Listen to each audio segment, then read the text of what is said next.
A lot of Chiefs fans in the Tampa area will be at a watch party inside a soccer stadium tonight. Yeah, a soccer stadium. 41 Action News reporter Charlie Keegan got a taste of the event last night. Keyword there joins us with what fans can expect tonight. Why a soccer stadium, Charlie? What's going on?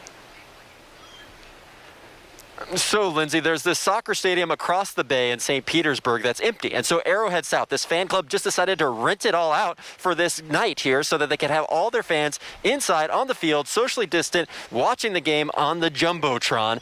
And the name of this event kind of gives away that taste element. It's called the Run It Back-to-Back Barbecue Tour. So barbecue is on the menu tonight. Let me show you what they served up last night during kind of a pre-Super Bowl pep rally. You got brisket and ribs and so much more. Now, Richard Fergola of Fergalicious Barbecue in Gardner, Kansas is really getting the ball rolling on this, but he had to call in his friend Swamp Boys Barbecue here in Florida to help bring the smokers and get this event ready to go.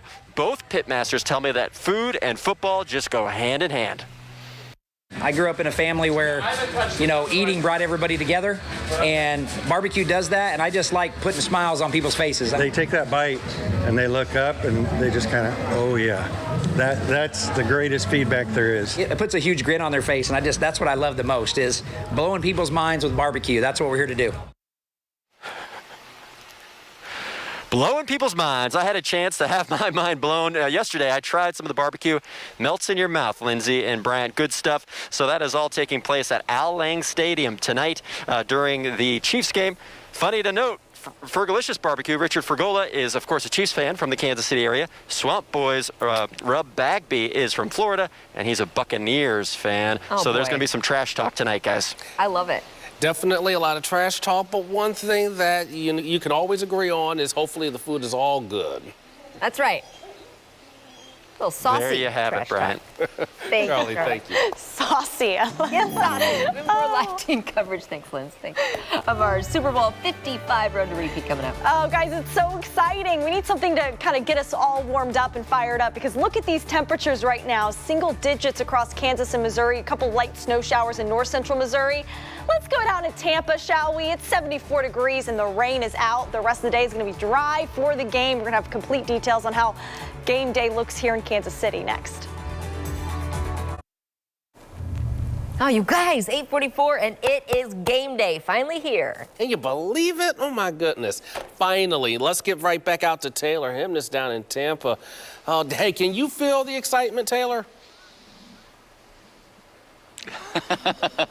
Bryant, really all I'm thinking about right now is the warmth that I feel. Great. I mean, it's just I don't like to rub things in, but I've been listening to you guys all hour going, oh, bird. I'm like, I don't have any of that. I think it's officially 70 degrees warmer where you right are. Now. Yeah. Yep, that sounds about right. No, I absolutely. I do feel the excitement. I mean, I'm standing outside of Raymond James Stadium on Super Bowl Sunday. It doesn't matter what's going on around me right now. It doesn't matter what the temperature is. You absolutely are feeling the excitement because the game, maybe of the century, is going to go on right here later today. So super excited about that.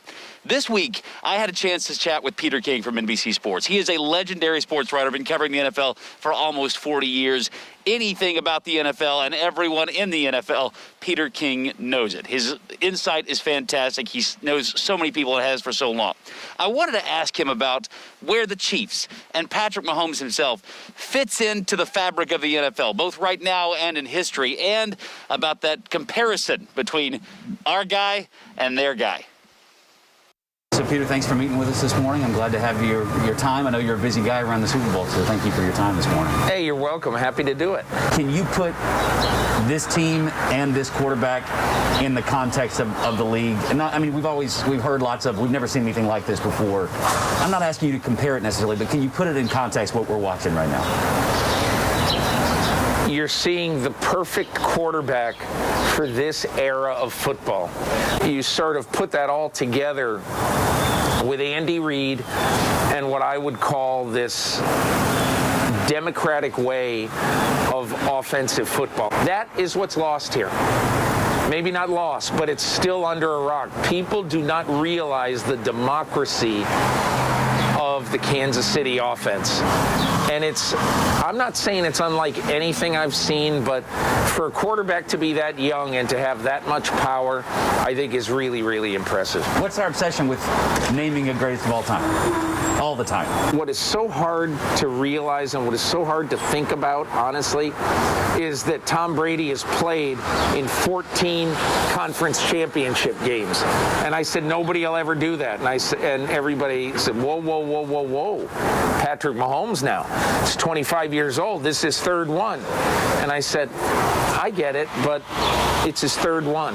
So, that would mean that in his last, say, 15 years that he plays football, or however long it is, but let's just say he plays till he's 40 like a normal human being, instead of like Brady. But that would mean that he would have to get to the AFC Championship game 11 times in his next 15 years. He might. If I were to put the over-under on Super Bowls for him, championships for him at 4.5, you taking the over or the under?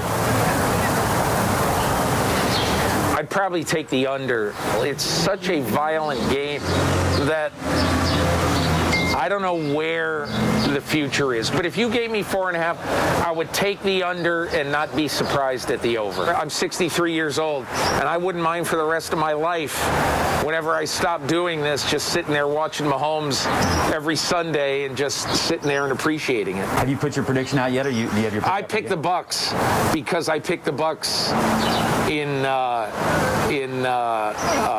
preseason pick. I picked them to beat Baltimore 30-25.